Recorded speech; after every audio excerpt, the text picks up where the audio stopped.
रैपिडो वाले भैया मुझे बार बार फ़ोन करके बोल रहे हैं कि तुम कैंसिल करो तुम। यार सिचुएशन तो बहुत ज़्यादा वाहियात हो गई है। एज़ यूजुअल मैं अपनी हर ट्रिप की तरह ही इस ट्रिप पे भी निकल रही थी almost on time, but due to cancellation मुझे ट्रैवल करना पड़ा अपने घर से मेट्रो स्टेशन के लगभग बिल्कुल 100 से 200 मीटर पहले तक पैदल, क्योंकि हर बार मेरी रैपिडो की बुकिंग हो रही थी, ओला की बुकिंग हो रही थी और वो कैंसिल होती जा रही थी। मैं बार बार कॉल करके ट्राई कर रही थी but still there was no response.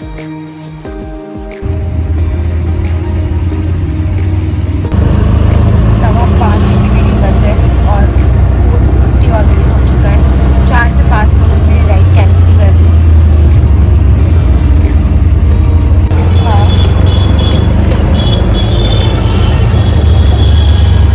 भैया मैंने दूसरी बुक कर ली, 4 बार मेरी रैपिडो कैंसिल हुई है। ये आपको वापस रीडायरेक्ट हुआ होगा।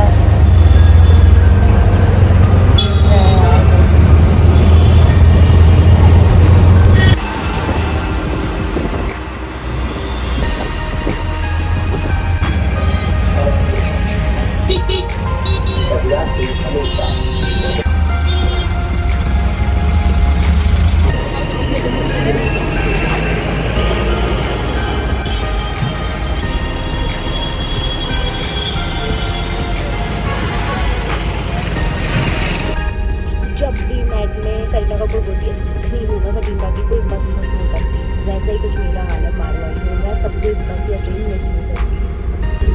तो बहुत ज़्यादा जिद्दोजहद के बाद फाइनली बस मुझे मिल गई है। एग्जैक्ट 5:10 पे मैंने ये बस पकड़ी है। नहीं जानती हूँ कैसे, इतने ज़्यादा कैंसिलेशन रैपिडो की तरफ से हो रहे थे, बार बार कैब कैंसिल हो रही है, बार बार कैंसिल हो रही है। और फिर फाइनली मैंने ये डिसाइड किया कि मैं बैग लेके बाहर भागती हूँ। तो मैं अपने घर से आई बाहर की तरफ और मैं कंफ्यूज थी कि मेट्रो पकड़ूँ नहीं पकड़ूँ, लेकिन मेट्रो पकड़ती तो इतने दूर पैदल चलने में मुझे ऑलमोस्ट आधा घंटा और लग जाता, तो वो पॉसिबल नहीं था। वहाँ ऑटो नहीं आ रहा है, 2 ऑटो आए, दोनों में ऑटो वाले ने भी मुझे नहीं बिठाया। फिर फाइनली एक बोलते ना भगवान राम के यहाँ से सीधा मुझे कोई मिला और उन्होंने मुझे बोला कि मैं पहुँचा दूँगा। 5:15 की मेरी बस थी, 5 बज के ऑलमोस्ट 4:50 पे मुझे ऑटो मिला है। और इतना ट्रैफिक है ना शाम के टाइम पे। विवेक विहार मेट्रो स्टेशन से मैं आई हूँ सिंधी कैंप बस स्टैंड, जो कि ऑलमोस्ट डिस्टेंस तो 5 किलोमीटर का ही है, लेकिन जो ट्रैफिक रहता है, खैर कहते हैं अंत भला तो सब भला। फाइनली बस में आ गई हूँ। ये मेरी सीट है छोटी सी और मैंने अपना लगेज जो है कुछ इस तरह से रखा हुआ है। और अब फाइनली मैं सेटल हो गई हूँ। हाँ, अब कहते हैं सफर की शुरुआत। हमारी सी बस चल रही है, अभी तक तो जयपुर भी क्रॉस नहीं हुई। क्रॉस हो रही थी जयपुर की सिटी में, चल रही है सफ़र सफ़र दरगंज दिल्ली। दिल्ली कैसे आ गई?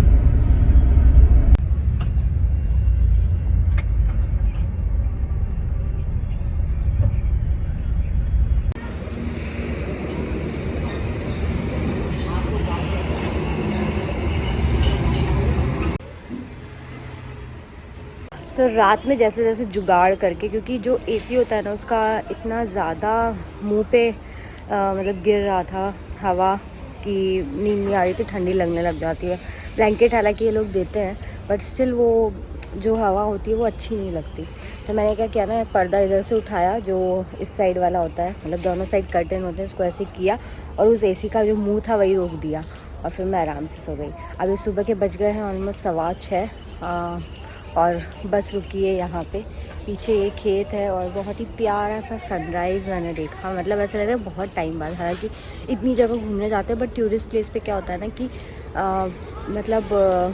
बहुत ज़्यादा भीड़ होती है और वो एक प्लेस बना होता है तो वहाँ सब लोग वेट कर रहे होते हैं, तो बहुत दूर से दिखता है या नहीं दिखता है। लेकिन ऐसे गाँव में बिल्कुल शांति से, जहाँ मतलब किसी को ज़्यादा परवाह नहीं है, वहाँ पे बहुत ही प्यारा सनराइज़ दिखता है। हल्का हल्का सा बादलों में छुपा हुआ है, हल्का सा ऊपर मैं दिखाती हूँ आपको। अभी भी जस्ट बादल के नीचे वापस चला गया, तो शांत सी जगह। अभी भी मुझे प्रयागराज पहुँचने में 50 किलोमीटर का डिस्टेंस बाकी है, उसके बाद फिर वाराणसी में पहुँचूँगी।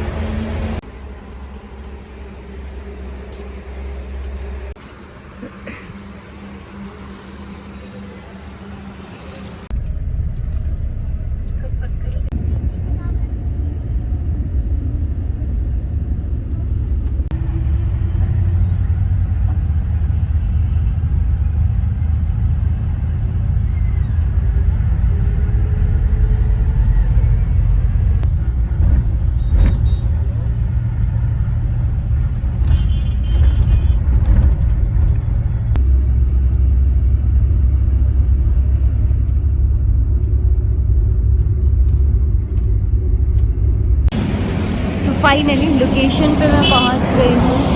द प्लेस, हालांकि मुझे जाना था इससे थोड़ा सा और आगे, बट मुझे पता नहीं था कि मुझे उतरना कहाँ एग्जैक्टली।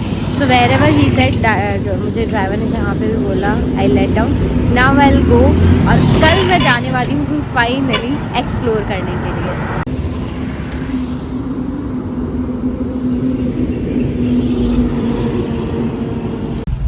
तो जहाँ पे बस ने मुझे ड्रॉप किया था वो लोकेशन ऑलमोस्ट 6 किलोमीटर पहले थी औराई से। अभी देखो मेरे पीछे जा रही है गंगा नदी और मुझे लेने आए ये हीरो।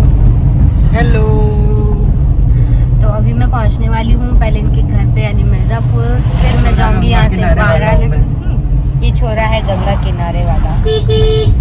तो यहाँ से फिर मैं जाने वाली हूँ वाराणसी और फिर वहाँ से मैं जाने वाली हूँ दीपोत्सव के लिए अयोध्या। तो ये अभी तक प्लान है, अभी देखते हैं क्या करते हैं। फिलहाल घर पहुँचूँगी मैं इसके, फिर आज का दिन कुछ ज़्यादा नहीं क्योंकि पूरा बस जर्नी किया है, कल से ट्रिप स्टार्ट करेंगे।